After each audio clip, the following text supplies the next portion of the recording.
The night was thick with fear. In the sweltering silence beyond the city walls, insects droned, frogs croaked, and somewhere deep in the earth, water dripped.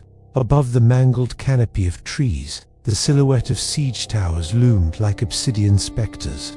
The defenders huddled behind walls, fashioned from laterite and sandstone. Their hearts pounded. Their eyes watched the darkness. Somewhere beyond the ramparts, sappers were digging. Somewhere, sacrifices were being made. This was no simple battle. It was a war of attrition, of shadows, of cunning and dread. For centuries, the Khmer Empire stood not just by temples and gods, but by stone, moat, and rampart. But when enemies came, rivals, invaders, rebels, they did not merely breach walls, they tested faith, they corroded hope. Siegecraft was a dark art, a contest not only of steel but of starvation, rumor, and ritual. In the hush before dawn, arrows would hiss. In the hush after dusk, drums would echo in tunnels. The women would weep in hidden chambers. The priests would chant for protection, but no chant could hold stone. This is the forgotten world of Khmer sieges, where engineers were prophets, walls were prayers, and survival was a gamble between life and collapse. Part 1. The Breach of Stone and Spirit. The world of the ancient Khmer was a realm of stone and shadow, where empires rose like the jungle, tresmassive, patient, and unyielding. Their cities were not mere habitations, but fortresses hewn from the very earth, bound by sandstone walls and soaked in the blood of gods and men.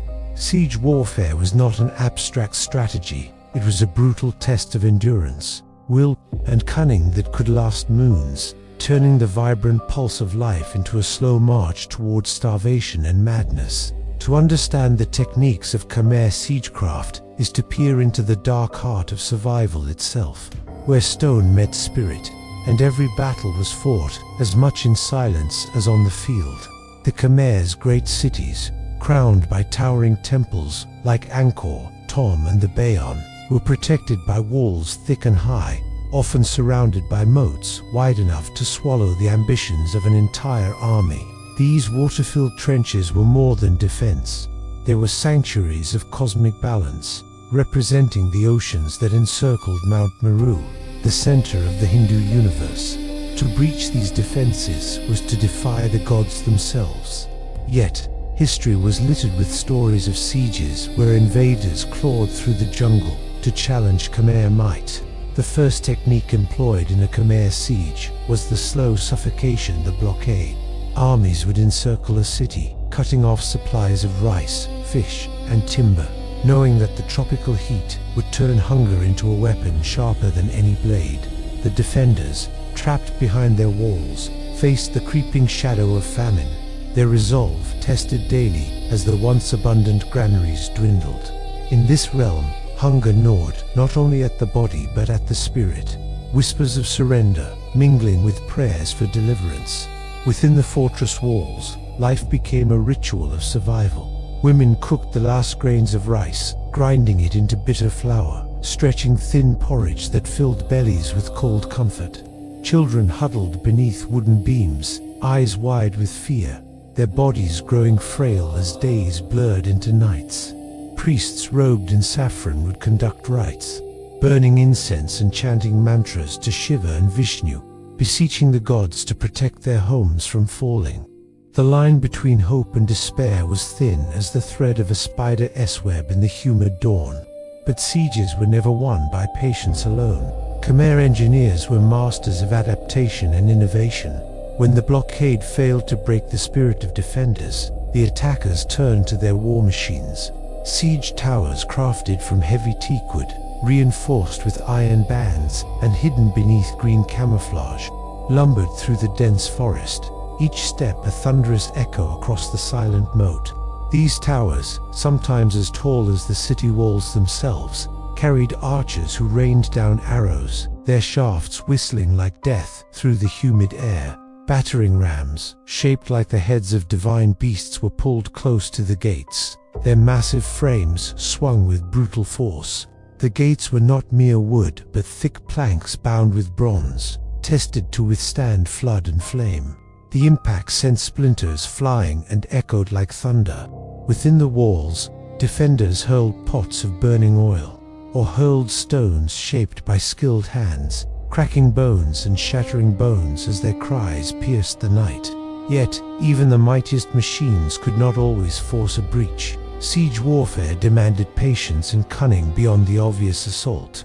Secret tunnels carved beneath the earth became silent arteries of war. Khmer sappers, expert miners and diggers, worked in the shadows, crafting narrow passages that snaked beneath moats and walls. They placed wooden supports, soaked in pitch, ready to ignite and bring down sections of the fortress from below. It was a game of shadows and fire, of breath held tight in dark, cramped spaces as flames licked the earth above. The defenders were not blind to these threats. They built counter-tunnels, narrow and winding, staffed by guards trained to fight in the dark. Matches were lit, smoke signals sent, traps laid with sharpened stakes, and pits hidden beneath leaves. The earth itself became a battlefield. Each stone removed or displaced could mean the difference between survival and ruin.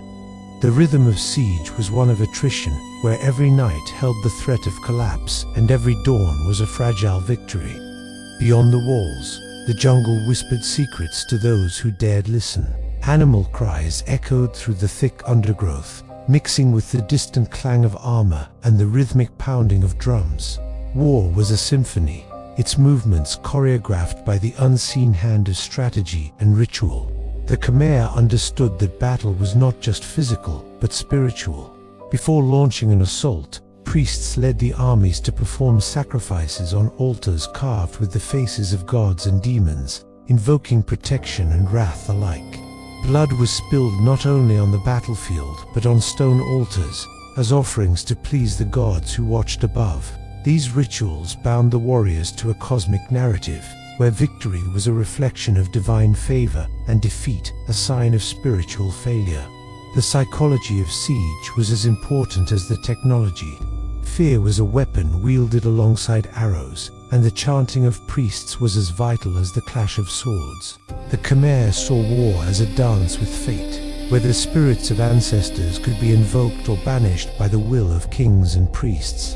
Inside the besieged city, the line between soldier and civilian blurred. Farmers, artisans, and traders took up arms, their hands unfamiliar with weapons, but their hearts fierce with desperation. Food shortages forced them to eat roots, insects, and whatever the jungle grudgingly offered. Water became as precious as gold, filtered through crude cloth to keep it drinkable. Illness spread quickly in the cramped quarters, and the dead were often left unburied, their bodies feeding the ever-present flies. The siege was a slow death, a test of resilience against an enemy seen and unseen. The stories passed down through Khmer, inscriptions and regional chronicles tell of sieges that lasted months, sometimes years, where the will of one side was ground into dust beneath the heel of the other. Cities fell, not by brute force alone, but by a combination of starvation, disease, and betrayal. Within the thick forest surrounding the empire's outposts, spies and deserters moved like shadows, delivering secrets that could turn the tide. The cost was not only measured in soldiers, but in shattered families, lost crops, and the fading of ancient songs sung by the firelight. Even after a city fell, the siege's ghost lingered. Walls cracked, moats dried, and temples lost their luster. Survivors told tales of nights filled with screams and silence, of faces pressed against stone, watching as the enemy's torchlight flickered like wraiths in the dark. The Khmer believed that the souls of those lost in siege warfare haunted the ruins, restless and vengeful. Some said the very stones absorbed the pain, echoing it back to those who dared rebuild. Siege warfare in ancient Khmer was not just a chapter in history, it was a ritual of life and death, woven into the fabric of empire. It shaped the culture, the architecture, the spirituality of a people who lived with war as an ever-present shadow. From the grand temples rising above the jungle canopy to the hidden tunnels burrowing beneath the earth, the Khmer legacy is carved in stone and blood. This was a war of shadows, where every breath was borrowed, every heartbeat a prayer, and every stone a silent witness to the cost of survival.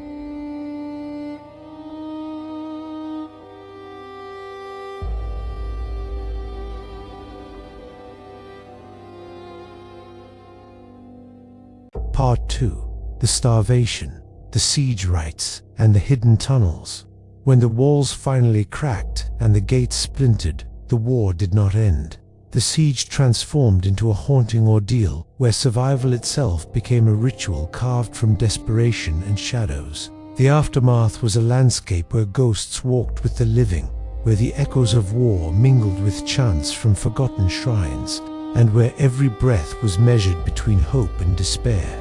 Inside the shattered city, the survivors moved like phantoms through debris-strewn streets. The air hung heavy with the stench of smoke and decay, mingling with the damp sweetness of rotting fruit left in abandoned markets. The once proud temples stood defiant but hollow, their carvings worn by time and scarred by battle. Among the ruins, families clung to the fragile threads of existence. Their rituals, a desperate plea to hold on to something beyond the ruin. Food was scarce, and the hunger that had gnawed during the siege now deepened into a constant ache. Mothers brewed bitter herbal infusions to calm the children's cries, while elders ground wild roots into coarse flour, their hands trembling but determined. Every meal was a gamble, each morsel a bitter reminder of the city's slow death. The ritual of eating became sacred, a momentary reclaiming of life amidst the desolation. In the dim light of oil lamps, faces were drawn tight by exhaustion and grief, but eyes still flickered with stubborn defiance. The priests, once protectors of the city's spiritual heart, now served as guides through the darkness of loss. Draped in tattered saffron robes, they moved among the survivors, chanting prayers to Shiva, Vishnu, and Buddha. Their voices rose and fell like the jungle winds, invoking mercy and protection, calling upon ancient spirits to cleanse the land stained by blood and fire. Incense smoke curled through broken windows, weaving between crumbled walls and fallen statues. These rites were both comfort and armor, a fragile bulwark against the overwhelming silence left by the dead. Yet even in defeat, resistance burned quietly in the hearts of those who remained. Secret gatherings in shadowed courtyards whispered plans of rebellion, small acts of defiance that were as much about preserving identity as reclaiming territory. Children learned to hide when enemy patrols passed, and elders taught forgotten songs that spoke of a time before the siege, when the city thrived under the sun. These were rituals of survival, where memory itself became a weapon against oblivion. Beyond the shattered walls, the jungle reclaimed what the war had stolen. Trees grew thick over collapsed moats, vines strangled broken gates, and animals returned to feed on the remnants of human strife. But the jungle also concealed secrets, hidden tunnels, and forgotten trenches where resistance fighters moved unseen, striking at occupiers before melting back into the shadows. The land itself became a silent accomplice to survival, offering refuge and rebirth amid destruction. The Khmer understood that siege warfare was never only about stone and steel. It was a spiritual trial, a test of resilience woven into the fabric of their culture. Every siege was a story of ghost souls who perished in darkness, those who lived through torment, and those who carried the scars forward in body and soul. Their sacrifices echoed in the rituals of mourning and remembrance that followed, shaping a collective memory bound to the land and its people. In the twilight of empire, the lessons of siege warfare endured. Temples were rebuilt, walls reforged, and new defenses raised, each stone laid with reverence to those who had fallen. The memory of siege became part of the Khmer identity, a dark thread in the tapestry of their history that warned of the cost of war and the power of faith. It was a story passed down in whispers around fires, in the slow weaving of silk, and in the quiet prayers of monks cloaked in saffron. These were not just stories of defeat or victory, but of survival and transformation. The Khmer people found strength in their rituals, drawing on ancient beliefs to endure the darkness. They understood that war changed everything: cities, people, gods, but also that the spirit could persist, hidden in the stones and shadows, waiting for a chance to rise again. As we reflect on the siege warfare techniques of the ancient Khmer, we glimpse not only a culture of brilliant engineers and fierce warriors, but a civilization where war was entwined with faith, where every battle was fought on both the earth and in the soul. Their legacy is a haunting reminder that beneath the grandeur of temples and empires lies a story of endurance, sacrifice, and the unyielding will to survive. Until next time, stay safe, and see you in the next history.